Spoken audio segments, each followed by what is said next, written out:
Is everybody ready for an amazing evening? I'm excited, I have to say. My name is Marion Cunningham, and I don't know why I'm looking down. I know my name. I'm the Associate Director for Administration for the Morningside Academy for Design, or MAD as we call it. I want to take a moment to acknowledge Indigenous peoples as the traditional stewards of the land and the enduring relationship that exists between them and their traditional territories. The land on which we sit is the home of the Massachusetts, Pequasit, Shawmut, and the Mashawomack. In the 19th century, the traumatized remnants, refugees, and survivors of these groups and others formed the Wampanoag to consolidate their position and became the inheritors of the land. We acknowledge this painful history of genocide and forced occupation of their territory, and we honor and respect the many diverse Indigenous people connected on this land on which we gather. On behalf of the sponsors, the Norman Leventhal Center for Advanced Urbanism and the Harvard Joint Center for Housing Studies, welcome to Learning from Zurich's Co-ops. If you would like, I have a little commercial break here. If you would like to learn more about any of the sponsoring organizations, I encourage you to sign up for the MAD newsletter using the QR code, which I will put one here and there's one in the back, that are placed around the space, and visit the MAD website, design.mit.edu. There are links to LCAU and to the Joint Center on this event page specifically. When people think of the word design, they often think of the physical manifestation of design. This may be especially true when you are referring to housing. However, in addition to the product of design, there is also the process of design and the notion of designing systems. Holistic systems design is quite central to the book co-authored by Susanne Schindler, one of our speakers. Let's see if I can make this work. Yeah, I can make it work the old-fashioned way. There we go. Susanne talks about Switzerland's premise of Gemeinnützigkeit. Let me say it one more time.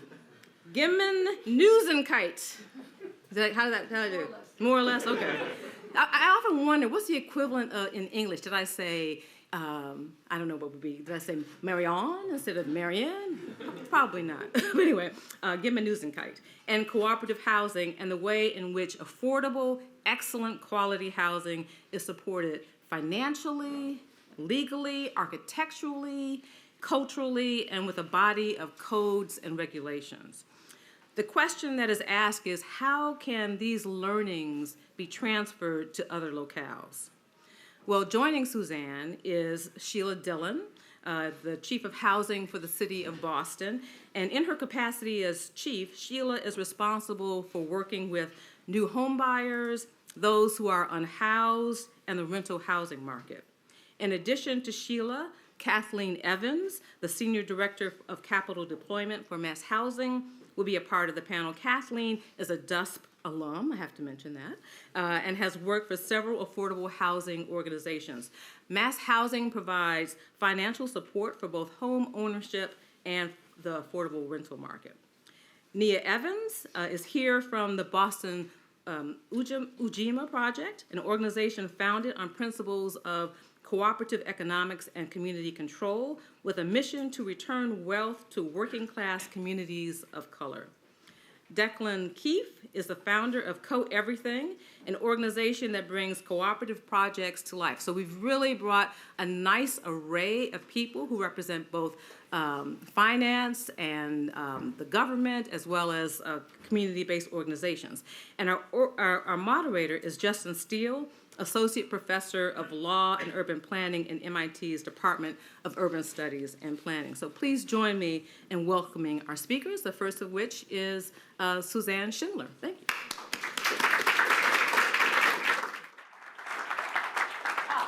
Sorry, one final thing.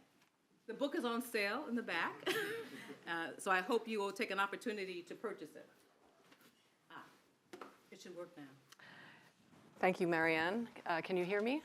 Yes, great to see all of you. Thank you for coming out. Thank you for the panelists for agreeing to join. I'm very excited to hear the conversation more than hear myself. And I wanted to thank not just the 3 organizing, co-hosting organizations, but also I'm very happy to present this here because the origin of this book is an invitation by Dean Sarkis and Roy Salguero to do something for the Venice Biennale in 2020. So that's the origin of the book a long time ago. The book was released last October, and as I already indicated, is the outcome of a 4-year process. Books take time. And it's not only for sale, you can also download the PDF from the publisher's website.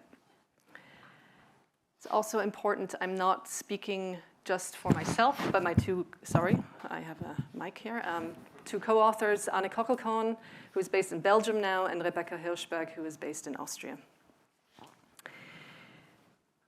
Again, the book is an outcome of 2 phases of work.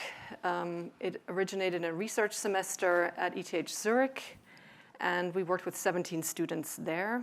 And again, it was exhibited in the Biennale. That was the prompt to engage in this work. The findings at that point were published as a website. That website is still live, it's still there, but let's say it's an earlier version and a more succinct version than the book itself.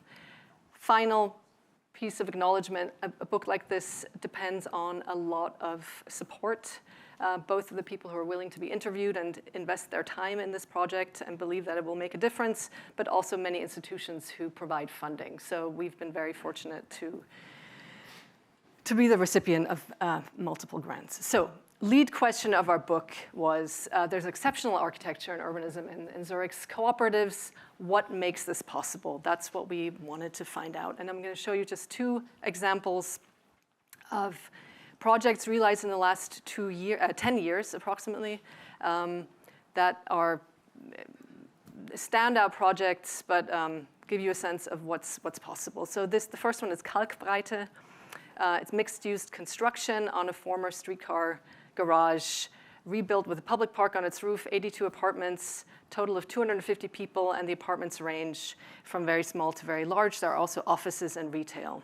This is what it looks like in section and from the street. So you get a sense of what's layered together here, and perhaps even more interesting is the floor plan. It's a courtyard building, and this one project really combines everything that you might want to combine. There are regular 2 to 3 bedroom apartments. There are clusters of micro units. That's the light yellow. There's something that's almost like an ADU that's integrated into the building. That's the orange that you can rent just for a limited time. I think I'm getting a little bit of a sound effect here. So this is one project. Second one is not in the center city, but on the outskirts of Zurich. It's a whole neighborhood, 13 buildings, total of 370 apartments. Again, a huge range of typologies and uses. And again, just one example, again, the so-called cluster housing, clusters of micro units around shared space, enabling forms of co-living, but also privacy. So again, as I mentioned, these 2 examples are really exceptions. Much of cooperative housing is regular housing, 1, 2, 3 bedrooms, nothing special. But really, in aggregate, that's the story. Zurich has really had a continuity and continuous dedication to this kind of housing tenure. And as you can see today, cooperatives own 9% of buildable land and 18% of cities' dwellings. And that's a huge range also of organizations, from very small to very large. The largest have maybe 5,000 apartments, the smallest maybe only 12.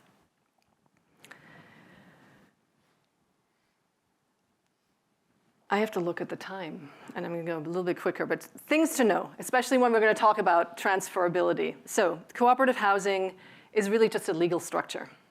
And it's not a typology, and there's no ideology really inherent in it.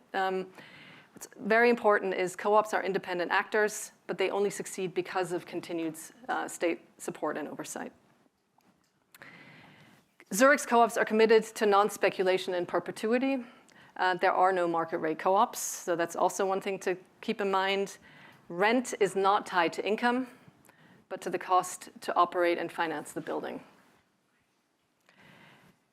And finally, this is very hard for many people to understand. As a resident, you own a share of the overall building, but you rent your apartment. So you're both a tenant and an owner. And in Zurich's case, when you move out, you get the share equity back, typically without interest. What does that mean? I hope this is sort of legible. This was a recently announced 2-bedroom apartment in Kalkbreite, 660 net square feet, so fairly small and compact. Share price, 16,000 Swiss francs. Swiss francs are approximately the same as US dollars. Per month, it's about 1,400. And because this is part of a large unit that has a staffed kitchen, you also have to pay for the cook, right? So there, that's a special deal. Okay, all this to say, just quickly, Boston, Zurich. I think they're comparable in terms of size. Median incomes are actually also quite comparable. But if you look at the average rent for a 2-bedroom, you see a big difference. So I do think these policies have made an effect on the overall housing prices. If you look at owner occupancy, Boston 35%, Zurich 8%. And note here that co-ops are considered rentals and not homeownership. So I also like to point out limited equity co-ops exist in the United States. We don't have to invent anything. The legal structures exist. The history exists, including in Boston. There's a long history of new construction conversion, using LIHTC. There are all kinds of examples. There's also a lot of work happening on co-ops right now. Here are also 2 DUSP alums as authors, I'd like to point out. And now I'm going to get into the key insights. So let me try to do this in 10 minutes. This is the structure of the book. Essentially, the conditions of the title are 8 conditions, 8 chapters. What do you need for cooperative housing to work? I'm going to point out, I'll go through the structure and then point out some key things I think we should talk about. First of all, an idea of sharing. There is a shared governance, shared ownership, shared resources. That's really the basic condition for any kind of cooperative housing. I'm going to go through quickly. Second, you need public opinion. You need public support beyond just the people who are engaged and living in a project in order for this to succeed. This graph gives you a sense of how cooperative housing production has ebbed and flowed together with public policies and the general upswing and downswing of the overall economy. Third thing is this commitment to non-speculation. And one of the key principles, so we've divided the chapters into glossaries of key terms and instruments and then a longer essay. One thing is cost rent, which is a very precise formula administered by the city of Zurich to come up with the maximum permissible rent that can be charged for any property. In theory, this applies to all housing. In practice, it's really more enforced for nonprofit housing. The goal is to calculate real costs. What does it actually cost to finance, to pay back the debt, to put stuff into the renewal fund, to manage this thing? So again, this is cost rent, and it is not adjusted to household income. The point here is that over the long term, because cooperatives don't sell their land, like a community land trust, the land price is frozen. Over the long term, cost rents stays very low compared to market rents, and that's really the long-term proposition. I'm going to go quicker now. Another key tool is the equity required, so that the cash you need in your pocket to take out a loan to pay for development has been limited in Zurich for more than 100 years. The city government decided to give kind of preferential treatment to cooperatives by saying they only need 6% of development cost to take out the rest, 94% in loan. Typically, you need 20%. That's sort of the going rate. And of course, there are strings attached. Again, this adherence to, it's called Gemeinnützigkeit, basically means public benefit, a value to everyone. You can't sell the properties. They have to be rented at cost rent. And again, the public oversight is fairly strong. The counterpart to equity is debt. And I'm going to come back to this project to just show one example of how these low equity to debt ratios, or high, I don't know what the right term is, are still valid today. And also, it's an example, if you look at who gave loans, it's really commercial banks, all kinds of people, together with public entities. So it really proves that nonprofit housing can be a safe and maybe even lucrative investment. Land, in essence, there's cooperatively owned land, but there's also land leases from the city of Zurich, which has enabled all kinds of things to happen, and just make the point that the graph shows that land prices in Zurich have skyrocketed, and many cooperatives are moving beyond the city limits as well. Zoning is our 7th chapter. There are a few zoning rules that actually benefit co-ops, even though they weren't specifically written for them. And one of these things is, like here, the question of densification. How can you redevelop sites, and what can cooperatives do differently than other actors? And final point I'd like to make is the competition, which is really a key tool that has furthered the design excellence in not just in cooperative housing, in Switzerland in general. And I'll come back to this project again. Kalkbreite involved 2 competitions. One was for the land lease of the city-owned site. So various developers applied with concepts for why they should be the ones to be awarded the land. And the second was an open, anonymous architectural competition. 55 projects were submitted, and the one that was awarded was largely realized as proposed, with various changes that happened, but all this to say, the process really, the benefits is really of that the client really has to figure out what do they want, what are their goals, in order to write a brief that they can commit to in the competition. And I think also another benefit is really it creates excitement and a public discourse about what architecture can do. So in a nutshell, the takeaway or the answer of the question, what makes this possible, is really it's because of and not despite a commitment to non-speculation. So that's the message we're trying to convey. Take the long-term view, and you can do great things. So learning from Zurich.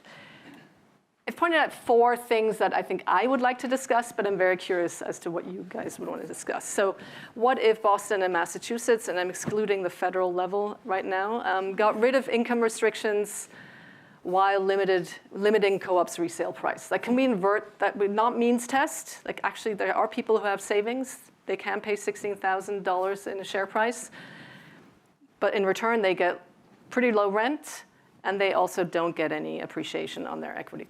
Is this something we could try? Could we lower the equity threshold and require banks to lend to co-ops while insuring those loans? The we right now is the public sector. How about doing land leases instead of the outright disposition of public land? Land is the biggest asset. Why give it away if you have it? And what if we separated RFPs for development from competitions for architects? Could we have an actual conversation about what's possible in terms of design? So we've already heard who's here. I'm very excited to have you all here. And these are the 2 prompts that we sent to the panelists. Share something from the book that struck you as exciting, important, or surprising, and discuss components of the Zurich model that you might be eager to apply here, and what the opportunities and challenges would be. So thank you so much. I'm going to hand over to Justin. Thanks so much for doing this. Should we leave this up? Yeah. Perhaps we should all turn around. Okay. You gonna sit with us? I'll sit on the other end. Oh, sure, I could not sit with you. That's a good idea. That was an invitation, not a. Just listen. Thank you, Susanne, for that great presentation of the really fascinating lessons learned from Zurich. We didn't come here to hear me, so we're here to hear the panel. So maybe we can just go down the panel with the first question and then come back the other way with the second, if that's all right. So we could start with Declan, something that struck you about the book. Sure, yeah. So many of the various things. I think one of the core pieces that struck me was actually cost rent, just like how simple it actually is, and like why is that not just the way that it works, is almost why it struck me, given the simplicity of it. I mean, your diagram makes it look even simpler than it really is. But the idea that we would say it feels like a good demonstration of how housing could be decommodified and say this is what it actually just costs to produce this good that is a thing we need, shelter, and let's just set the cost of you actually living in it there. Tied to that is then the required amount of equity is also a similar type of equation. This is the amount of equity we need based off of the law that's been governed for us to get the loan that we need so that it can be insured.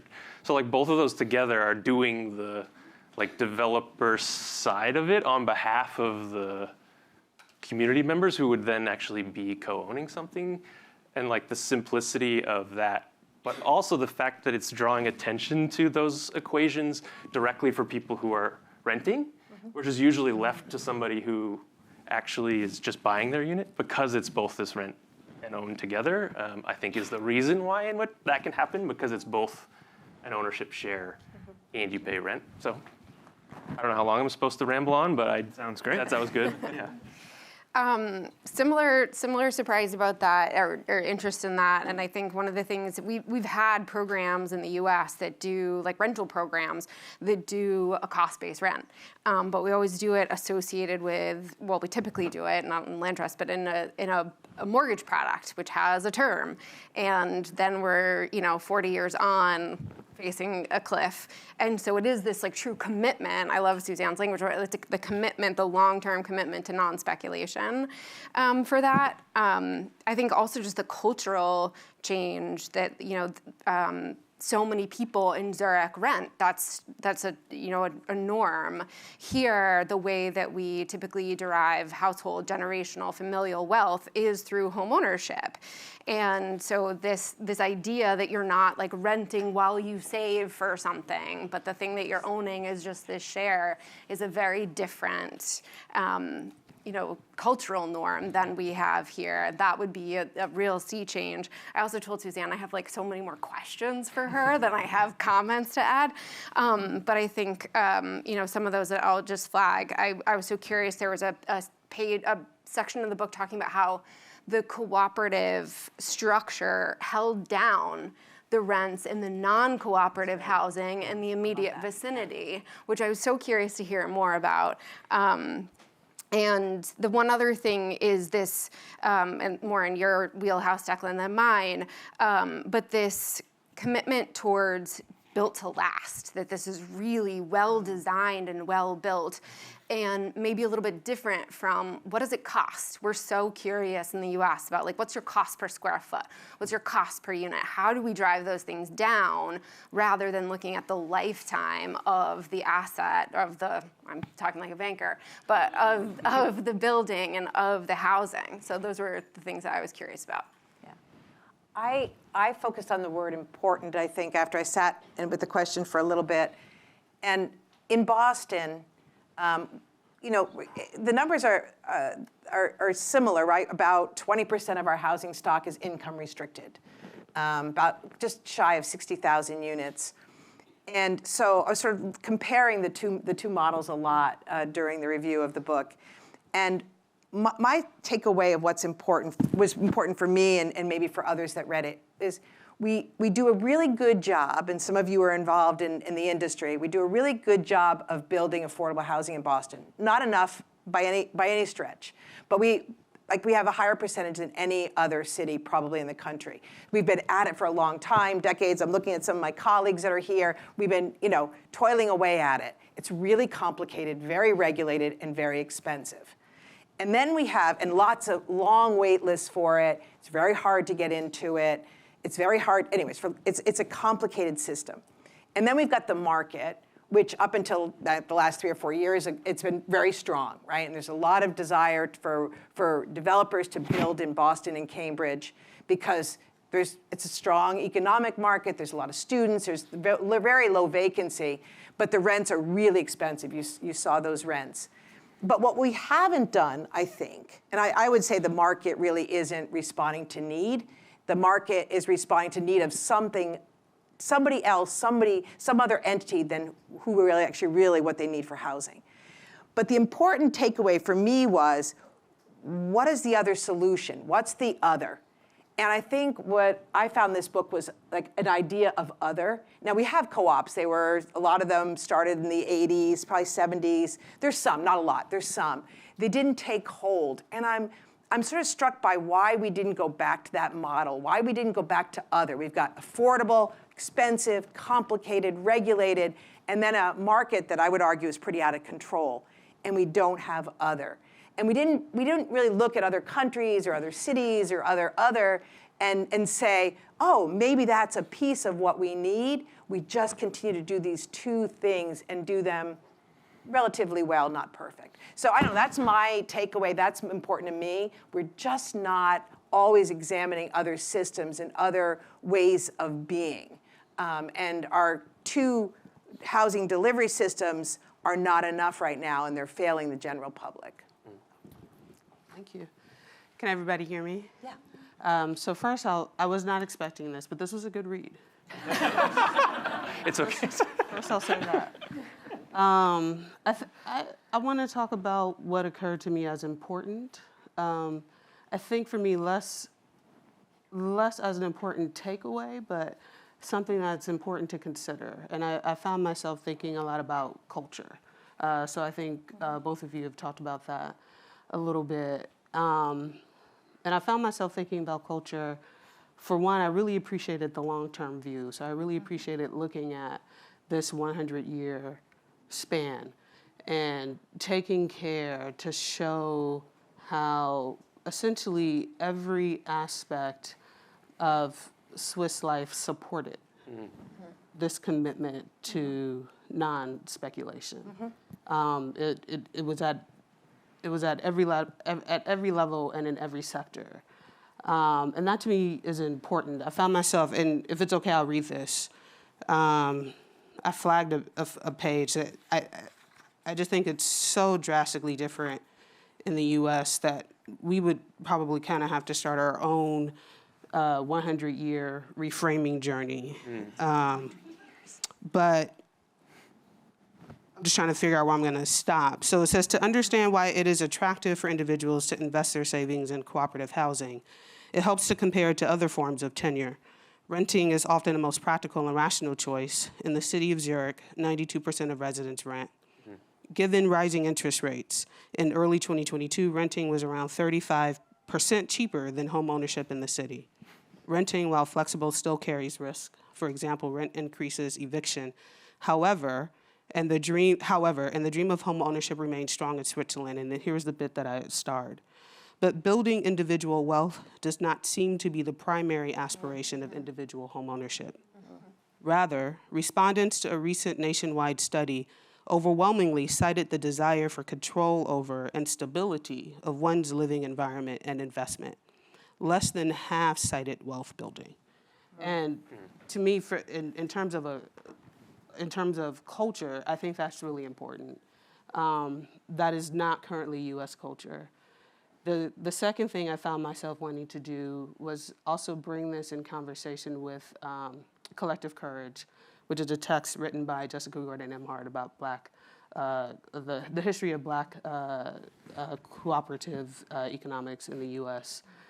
And the connection that I'm drawing there is that we know that there were cooperative efforts that were very intentionally snuffed out. Both by the state and by individual actors.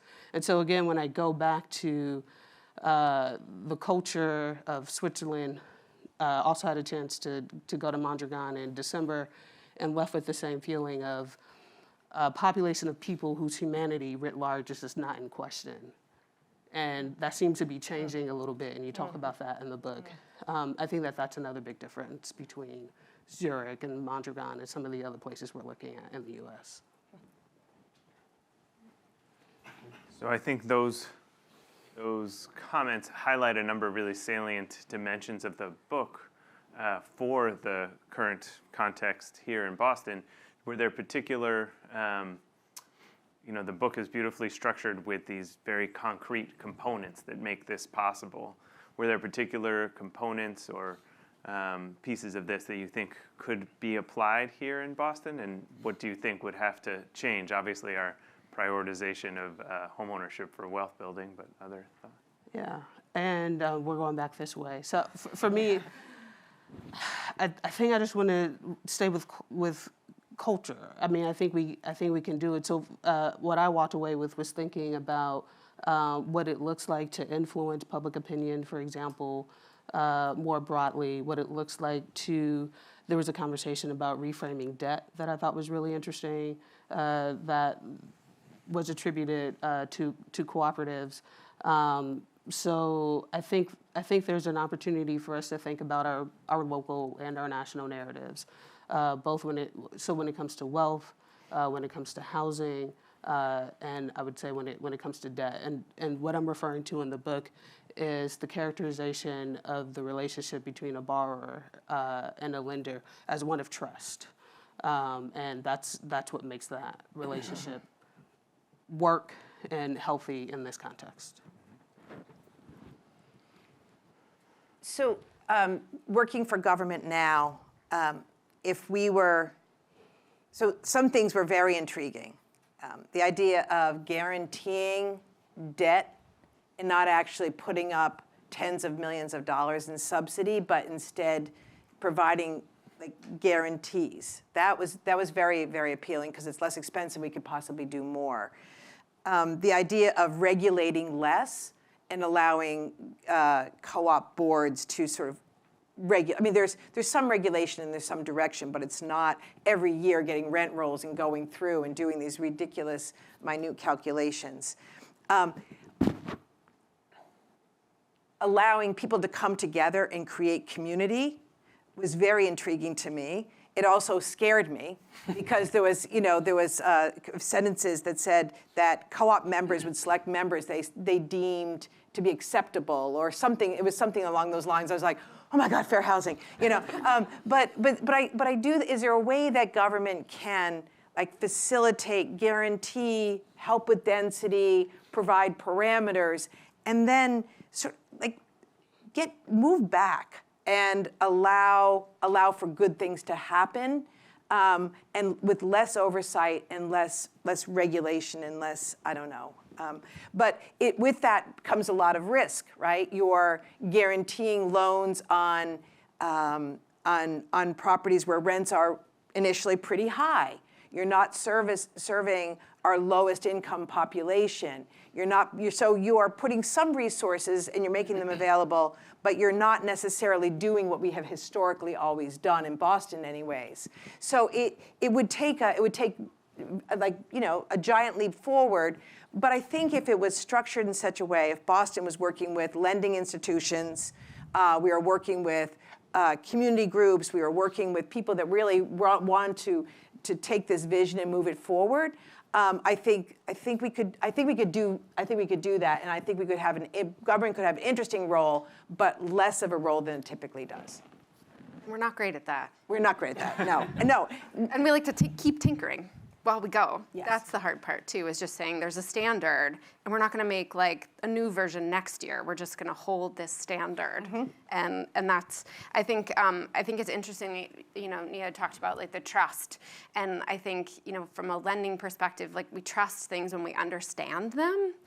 And so understanding this very different kind of building typology, how will people live in it, and how will people value it, and where I can't get a typical market study to tell me who's going to rent these units for how much. So the amount of thinking that we would need to do and understanding of those things to be able to offer those kind of financing products on the physical structure, the collaborative, cooperative nature of it, and on the construction, how are things going to go on turnover? Right now we have a system that's sort of incentivized to don't really do ongoing repairs as you go. Let them all build up, and then you'll do a tax credit transaction, right? So it's a mental sea change on so many things.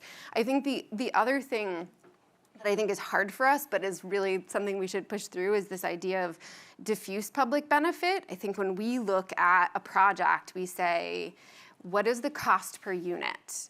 And where is it going, and who is it benefiting? And I'm just looking at this one building on this one site. And we're not always saying, okay, but there's an economic development benefit to the neighborhood because this stabilizes this lot, or it provides this park, or how are other people benefiting from this? And so it is more of like a regional neighborhood economic understanding that we need to weave into our housing delivery thought process. And to build on that is, not only is it the neighborhood economic, but also the community building piece of it. Like, Yeah. I think what we often see is that the policies that exist that create the two types of housing you're talking about creates a divide of communities in ways that, as you were saying, Nia, at some point was systematically intentional. It was one of the big reasons why public housing failed, was let's separate the people who are poor from society and then not give the resources to maintain it. And so then the housing gets worse and worse. And so I'm interested in like, what is the space in between, both from a funding perspective, but also from a community building perspective? Like the fact that it's not income constrained to get into these units means that you have greater diversity just in that alone. Maybe, hopefully. It could. Yeah. Right? Whereas right now, we know, because it's required, that there has to be an income constraint that is already a dividing factor, right? That is a guarantee. If we undo it, we might see that something else happens. That's the piece that in terms of an exploration, how would we not know? And then we have models in which that is true, in which there's greater diversity within, at least economic diversity. And so that mixed with then the idea of framing this on a longer timeline, I think is a really critical piece. Actually, my colleague Haley and I were talking about this the other day, of when you switch to thinking like maybe a community land trust would, where 100 years is the shortest period they'll let you say, right? It's actually permanent, right? It's 99 years. We start to think about how these policies might affect the tenants in year 80, 85, when that mortgage is well done, and now it's really cheap. It might be expensive right now, and we all fight against it because it's not any cheaper than the housing right now. But when that mortgage is done in 30 years, it's going to drop and be really low if we have something like a cost rent, where at that moment in which the mortgage is gone, dramatically those costs go down. And yet we fight against community land trusts in some cases because we don't see the immediate benefit of the financial model, because they're competing in a market too. And so I think that shift to the longevity allows us to think differently if we are adopting something like a cost rent model that is hard for us to do otherwise. You want to have the chance to pull out some of the threads that came up? I mean, I'm thrilled that you guys actually read the book or part of it. It's really, I appreciate that. It takes time, and I'm astonished at what you picked out. I mean, the trust and the debt. I think you're overrating the culture a little bit. You know, there are a lot of people who, Switzerland is there are a lot of very rich people, and they live in very expensive houses and drive fast cars, right? So, you know, it's not everybody, it's not for everyone. And I also push back a little bit on the culture. I think it's cultural, but it's also just, in the passage you read, it's people make rational choices. It's economic choices and what's offered to you, right? So there's not, that might also be part of a larger culture, a larger consensus, but I wouldn't idealize it entirely, right? So. Yeah, no, fascinating. And then also that several of you picked up on the need for longer term thinking, which, so I feel like the book was understood, so thanks. Check. Maybe I could ask the first question, and then we can open it up to the audience. That's right. So something that struck me, it comes out more in the book, but not so much in the presentation, and I think this is a great panel to speak to this. I grew up in a cooperative apartment, in an apartment building in New York City, and what defined the cooperative to me was my parents going to the co-op meetings to make decisions about the building budget and the finances, and them coming back with frustrations with other residents of the building, or agony about the increased cost to replace the roof, things like that.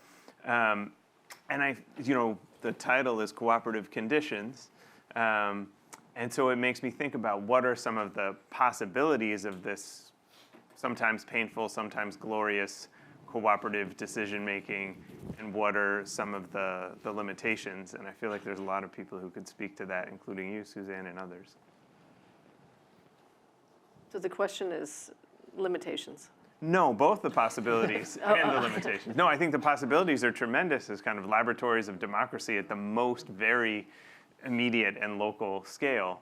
But we didn't talk so much about the kind of political dimensions of it. One thing that the book did mention was that there are certain co-ops that are more targeted towards like a specific population type. So is it, one of the earlier ones was women who were working and didn't have really other options for where to live, so they lived together. And are those, I think we can all probably imagine in Boston and Cambridge, different groups of people who would choose to cohabitate in this manner. And I thought it was interesting how some of the unit typologies were designed so that at one point it was a family with their 3 children living, and they had this collection of rooms. And then that same collection of rooms kind of broke up and became people living in micro units by themselves. And so that flexibility, I think, to ride the different waves of things. I always think about Cambridge, like I imagine a lot of students live in triple deckers that were originally designed to be multi-generational family housing, and now they're not. And then we have families looking for housing that don't have those typologies and are looking for different things. But the more flexibility to move one way, not just with who lives there, but how they live together, I thought was like a really wonderful possibility. I'm gonna go back to culture. I don't think it, so one, I don't idealize anything. I don't romanticize anything. I think you could probably tell by my original response. But I don't think it can be overlooked. I don't think we can overlook the impact of a way of being that is supported by legislation, policies, tools at every level over 100 years. That isn't light. And so when we're talking about people, we're not neat, we're messy. So yes, there are calculuses that we engage, but it's not like we just very objectively look at a choice of options and choose those. So there's a reason why conversations about community land trust are fraught. Because if it were just a matter of rational choice, then that'd be easy, actually. We have community land trusts all over the place. Who doesn't want long-term stability? But people are fighting against long-term stability because we have a cultural value of individualism and accumulating individual wealth. And so one of the things that interrupts this conversation is people think that is going to either impede my own ability to accumulate individual wealth, or maybe I'm fine, but ideologically, I subscribe actually to the notion of individual wealth, extreme individualism. And so I think I'm also acting on behalf of other people who, maybe I think really what they need are rent-to-own programs, and maybe what I really think are financial literacy programs, because that's going to help them acquire home ownership. So I go back to culture, and I go back to narratives, and I go back to values, and I go back to how they are either affirmed or discouraged. We at the city, we often work with some co-ops and some tenant-owned properties. And there's been lots of issues, just especially lately, because buildings are getting old, things that were set up are starting to fail. They're not doing well. Now, some of the more market rate co-ops are doing just fine, and they're chugging along, and we hear from them occasionally. But some of the ones that were structured serving a much lower income population are not doing well. And I see Rihanna here, and she's out many, many, many nights working with these tenant-owned cooperatives or tenant-owned properties. And they're really, really, really messy. So I'm thinking about your parents coming back saying, oh, you know, but there's also a certain beauty in them that they're rich and people are struggling and they're a collective home. And I hope I'm not, you know, I'm not out in every night, and Rihanna will probably disagree with me, but there is a certain richness to the dynamic. There's a certain richness to the community. At the same time, there are a lot of work. And I think if the city of Boston was going to take on doing more and having more and really intentionally encouraging these rich, wonderful communities, there's gonna have to be more technical assistance and more infrastructure and more, I don't wanna say hand-holding, I don't wanna be paternalistic, but like just support and love for this. And there, you know, Roger's here, there used to be at CDAC, right? There used to be Arch, and did nothing but support cooperative owned properties, and then CDAC assumed it, and then there wasn't a pipeline. Anyways, it sort of dissipated over the years, or it kind of went away. But I think we would have to bring something back that really was going to love these messy communities if we were going to get serious about it. I think one of the final bullet points on one of your slides was specifically about dividing the RFP process up. And one of the ways in which we could bring some of the love back into that is not have it just be that the community makes decisions when the building's falling apart, but actually have them be a part of it when the most exciting, most generative part of the process is happening, which is designing the building of the space you'll get to live in, either directly with the architect or getting 55 responses from an architect about the house you might get to live in is an amazing opportunity that just doesn't exist here. And imagine the kind of like inspiration you might feel as a homeowner or ownership of that unit if you were involved in that process, as opposed to we build the most generic box because the developers are afraid to do something different than that because they need to get it so that the most neutral person would be willing to buy or rent or live in it. And I do that work. I know that I make decisions that are more generic than I might choose or that a tenant might choose because we have to make, we don't know who's gonna get it. It's gonna be a lottery. We don't know if they're gonna like that or not. But what if they could be that? So to me, that's a huge opportunity. I don't know if it just has to be with the split RFP, but I think that there is other ways in which if they were involved earlier in financial education, in the process of doing design, in the process of thinking about what a development would be, that not only would you be more inspired, but you also might have a greater sense of ownership, which might mean that those conversations when you're in the house together would happen very differently. Yeah. Want to have the last word, Susan? The last word. On that question. I think a big difference between the status of the house or the home in Switzerland and here is there's so much riding on home ownership. It's not just wealth building, but it is wealth building. But and what you're asking your asset to do for you, and I think a lot of that is not the case in Switzerland. Your retirement, the higher education of your kids, it's funded in different ways. So you don't need that thing to borrow against. Yeah. Also, I think another thing, and again, I don't know if it's cultural or geopolitical, but I mean, the continuity of institutions in Switzerland is just, I don't know if it's paralleled anywhere, like, you know, the currency, the institutions, the way it functions. So that's also a question of trust, right? Or even the fact that you put in 16,000 and you get 16,000 back in 10 years when you leave.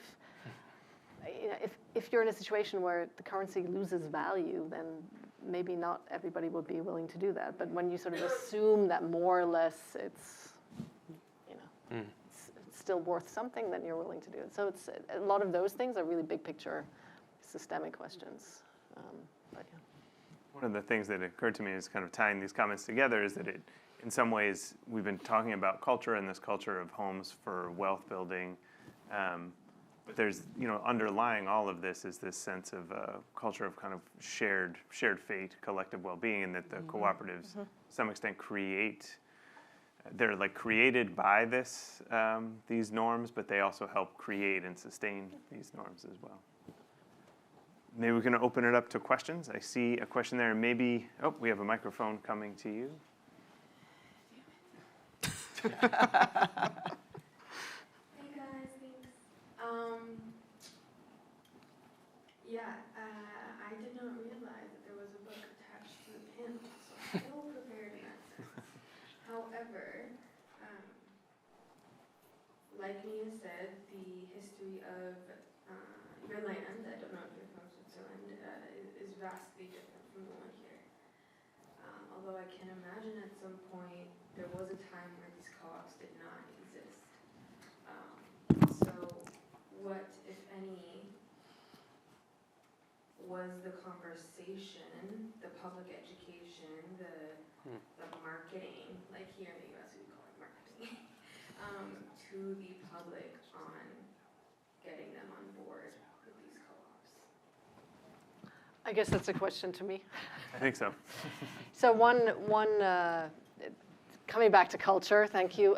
There is a very, very long tradition of cooperative householding in Switzerland, and even the Swiss Confederation, Schweizer Eidgenossenschaft. It's a cooperative, like in theory, right? Even the state itself considers itself to be a cooperative.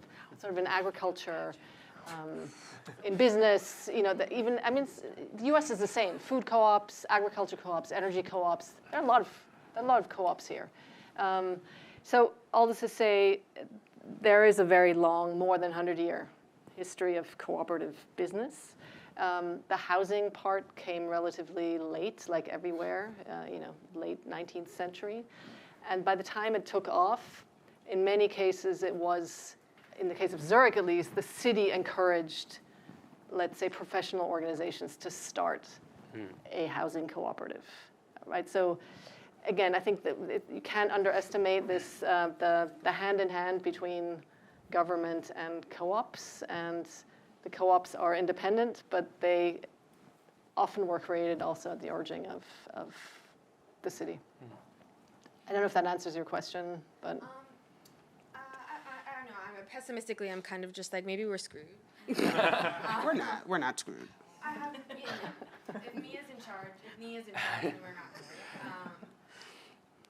It's hard because the co-ops that you say that we do have here happened at a beginning in this land at a time that was actually not the beginning, right? There were people before the official beginning. So it's messy. So I wanted to follow up on, Declan was talking about it would be great to bring residents into the exciting part of the process when the co-op is getting developed. And if you look at, Sheila was talking about some of the history of co-ops here in Boston. The context for that was so different. It was really coming together out of struggle to try and avoid getting displaced from your housing, and that brought people together. It still was there was excitement and a lot of energy in coming together for that fight. And we had a number of successes where resident groups were able to get control of their housing. Some of those became co-ops, some became just resident-controlled nonprofits. And we had a leadership that developed in that process that helped. But if you look at kind of a typology of this, you go through a phase where the original leaders, and these fights could sometimes take years to resolve, the leadership gets burned out at a certain point because these are intense, and how many night meetings can anyone go to on your housing per week? And we don't have a good system of renewing that leadership. Yeah. Right, Rihanna? So I'm curious about, it sounds like in Switzerland, it's also, we're in this hype, in a very competitive capitalist market where everything is a struggle economically. And it sounds like that's very different. But does the Swiss model have a way to nurture leadership and training? Maybe there's just more understanding of group decision making. We seem to have some trouble with group decision making here. I probably didn't point this out, but a lot of these organizations are organizations that go beyond a single building, right? So it's not the 12-unit co-op, and then there's another 12-unit co-op, but there's there's a cooperative organization, and then there are the buildings or developments, and in most of them, there's a professionalization of the management. So you don't have tenants doing everything, and in most cases, the people who are on the board are not just residents, which also has the benefit of, it's a problem in the United States that if you have tenants on the board, they're never going to raise their rent, and that's not a cooperative issue, and it's not a low-income issue. Every condominium has the same issue. Like, should we assess ourselves and upgrade the concrete that's falling apart next to the beach in Miami or not, right? So hence, Florida has just passed very clear laws as to how much you have to put away for capital reserves and so on. So I think that the professionalization of management is a huge difference in Zurich, and that, again, most co-ops are more than just one building. And again, I can't stress enough, in most cases, people just think of themselves as tenants, right? Like and what you described at the beginning, there might be like this enthusiasm for like engagement, but over time, in some co-ops, their main goal is to provide the maximum number of generic apartments at lowest possible price, and that's a valuable goal, right? But others, the ones that I showed are sort of exceptions, really. Nia, can I have you pitch homeschool and Ujima in relation to that question of processes in which community sort of builds the way in which we think about how we make decisions? Can I have you do that? But can I just say something I'm thinking about? Please. Yeah, so I think the thing that I want to say is, so I'm not pessimistic, and I am hopeful. So me pointing out the cultural difference is not to say I don't think it's possible here, but it's to challenge us here to, I think it is incomplete if we think we're just going to import tools and not adjust our culture. So that's really the point, is to say, to Camilla's point,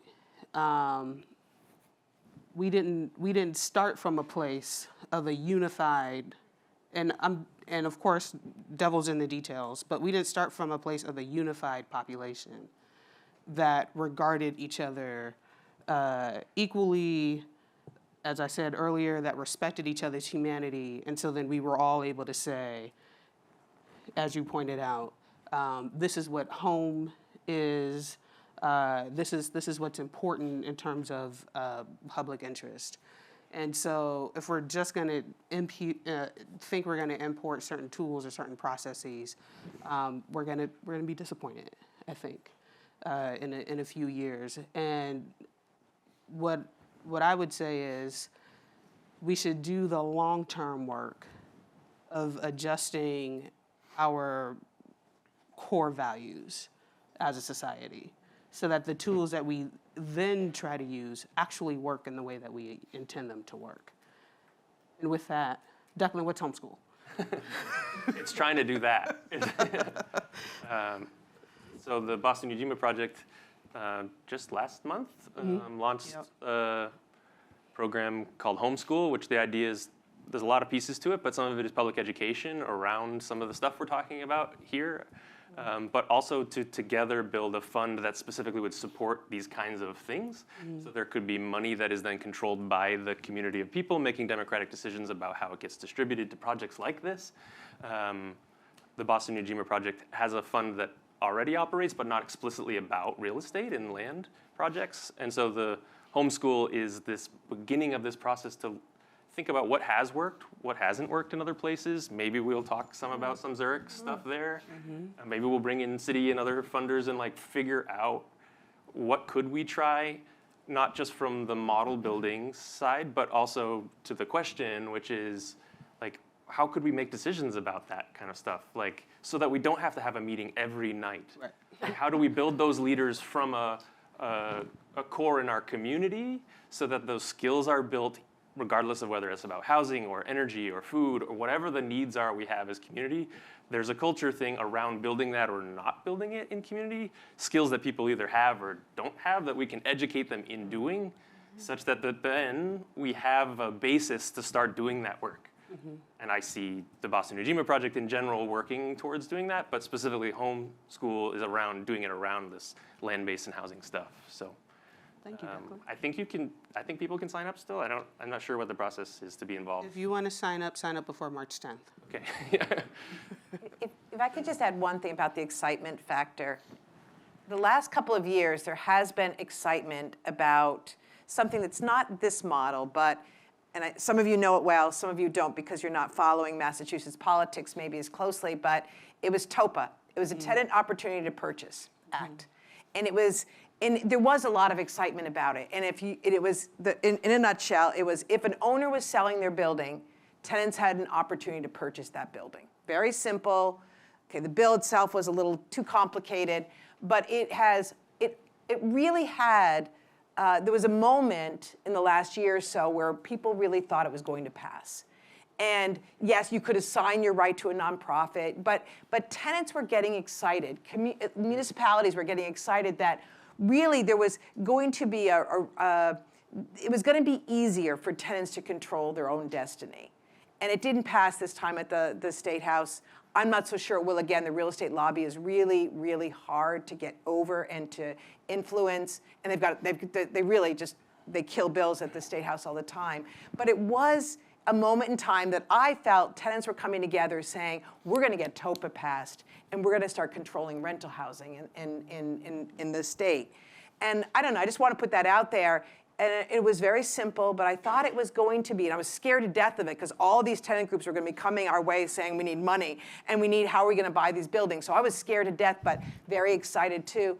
But it was this moment, and maybe it will come back, but I really felt, instead of like hiring architects and land and dens, it was just going to be this sea change about what happens to properties where tenants are living now. So watch for TOPA, and if it does, I think it's going to get refiled, or it already has gotten refiled at the State House. And maybe if it's of interest to you, you can get involved in the coalition.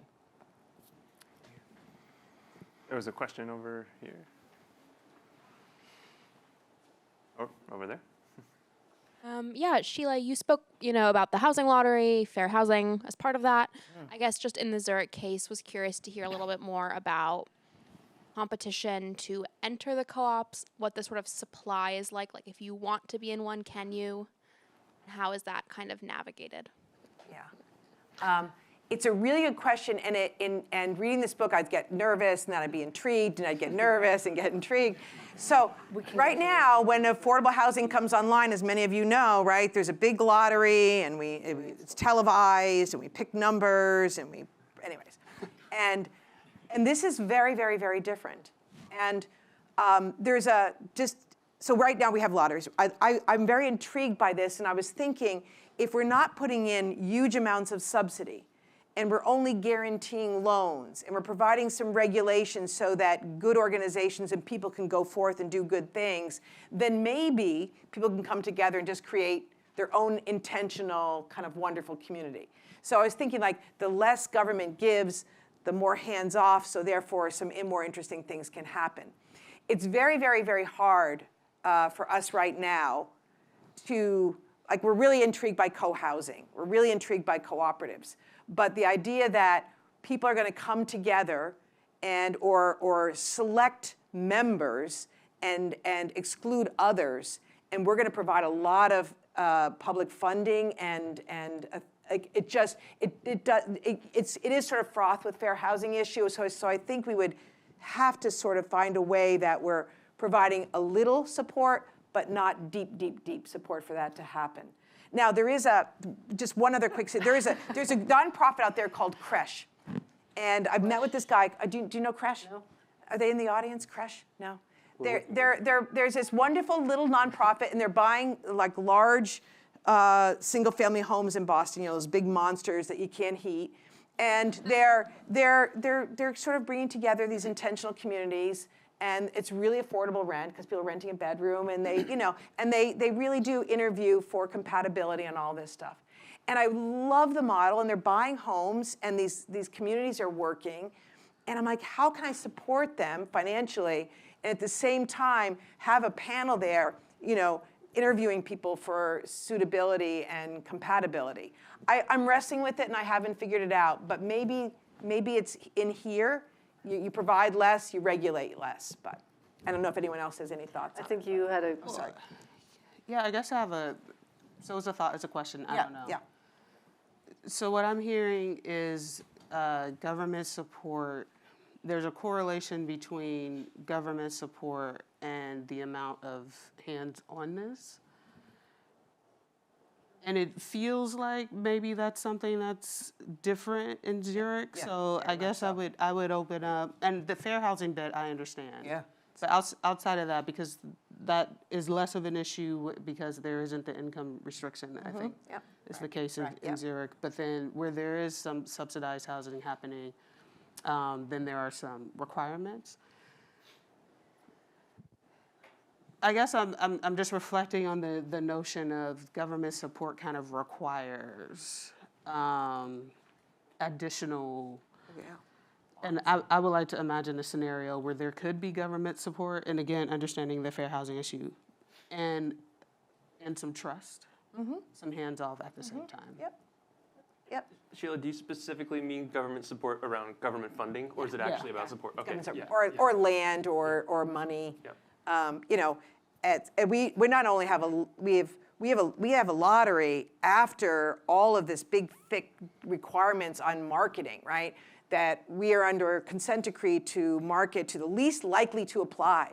So if you're developing in one neighborhood, you've got to do a lot of outreach across town to make sure that, so it's just, Boston has a history of segregation and very segregated communities and discrimination. And so there's lots of rules that we have in place that we put on ourselves, but others have put on us as well to make sure that everything we do is open and fair. And so this concerns me if we were to really do some deep funding here. But I think if we're not, then communities coming together and forming because they have shared interests and they want the same things makes a lot of sense. So I think it's finding the balance. But I think there's lots of conversation with smart people in Boston and lots of people that care about fair housing to develop the right model. I wouldn't want to do it on my own. I'm just going to answer the factual questions because I think that this conversation is great. So yeah, it's almost impossible to get into a co-op because they're not building enough. And co-ops, not everybody loves them.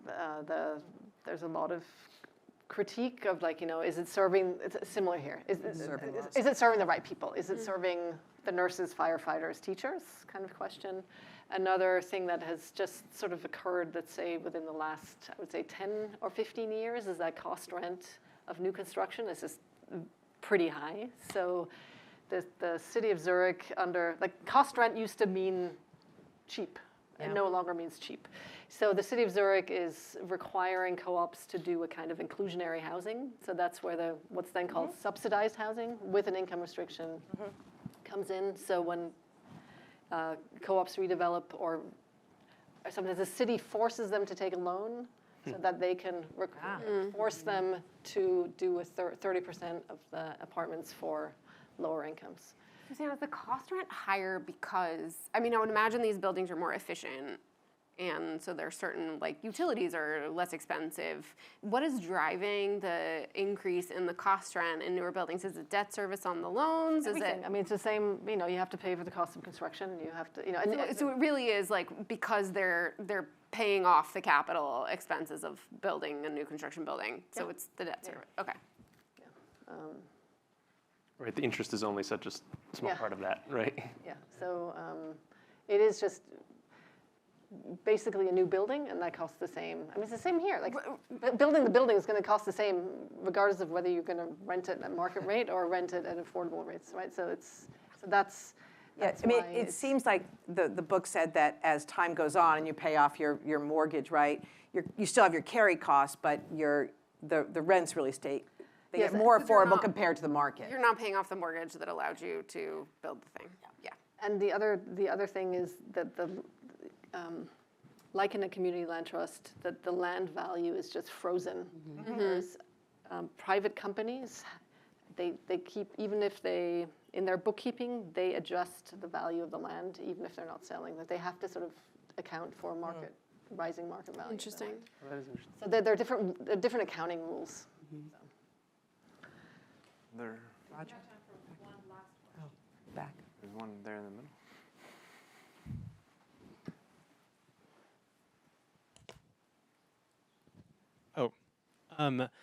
I think a theme that came across to me today for why this wouldn't work or hasn't worked in the US is this concept of housing being an asset for wealth building. I think that came up a few times tonight. So I'm wondering, in the Zurich example, are there like alternate assets that people think of as wealth building? Like, would you be able to propose this and say that with all the money that you save, you invest in other kinds of assets instead to build like generational wealth?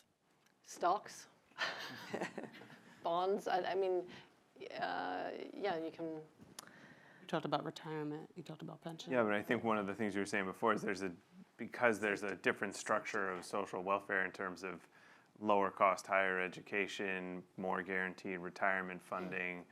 I don't know the healthcare system, but imagining lower cost healthcare, that people maybe don't have the same emphasis on private wealth building through the home because there's just more supports.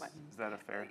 That's fair, but I think the question really was like, Could you invest it in assets, something like, else? Yeah. Well, like, do people Stocks or bonds? just invest in other kinds of assets, or like culturally, like, do they think of, like, I'm thinking of like if you were to pitch this to someone and they're like, oh, I can't pass on my house to my children anymore. Like, what would you say kind of in lieu of that?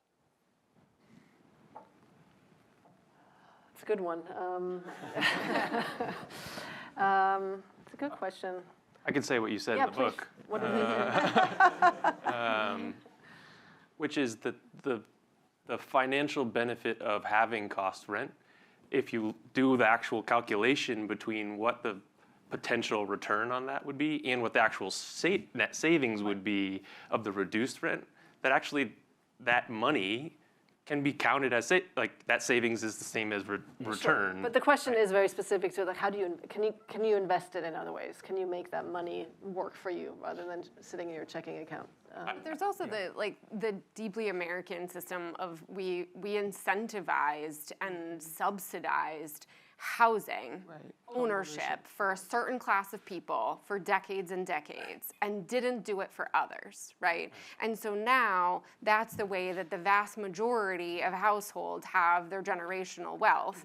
So we think it's hard to say, well, now we're going to put public subsidy into something, but it shuts off your access to building generational wealth through that tool. So that piece, I think, is why it's like so important to actually some of the housing developers that are looking at, like I'm doing home ownership or rent control, are thinking about how do I pair that opportunity with like pooled investment.